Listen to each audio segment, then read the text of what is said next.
अस्सलाम वालेकुम जी, क्या हाल चाल ने। अच्छा यार जी मेरी नस्वार वाली वीडियो वायरल थी गई ना, तो मेरे वास्ते नुकसानदेह बन गई। मैंने साइया ना भाई ताकई नस्वार ने कितनी हाइप है, कितना स्कोप है।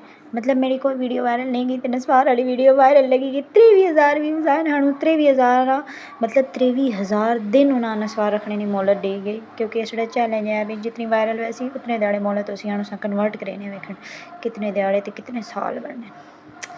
खैर जी इत्थे जी मैं आई आड़े कोल आई हूँ, उन्हें आखा थोड़ी डेड़े बिल्कुल ठीक है, थोड़े डीडे पूरा नूर है इंज बेबी तू तमाशे करेनी। यार इत्थे मैं टीवी वेखी होर तो मैं कुछ कर ना सकनी है। इत्थे नवा ड्रामा आना पा ISPR ना कैप्टन असफंजाज बुखारी शहीद। अच्छा यार टकना बच्चा है।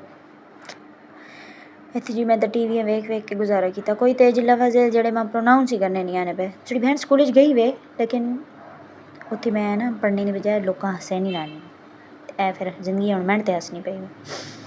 खैर जी मैं तो बोर होनी पई, मैं टीवी वेख के ना बच्चे नाल होवे ना तो उन्हें मैं कोई बोर होवन देवना आ। तो मैं व्यू चैक किए वेखो ना जिन्होंने बच्चे नाल आए उन्होंने के हाल पे होने। निकी जी डॉक्टर नहीं घूमनी पई, एडा बड़ा पर्चा लिख देता ने तो दवाइयां गिनन गए तो 2 गोलियां चा के मुंज दिता ने। इत्थे जी ऐसा कुछ शरबत शुरबत पीता घर गया तो वातू वाली जलालत काम करो। फिर मैं भी खाया, मैं भी चावल बनाया तो नाल सब्जी पा के मैं कहा जी खाओ, मैंने को लैने बननी रोटी खाना ने तो खाओ।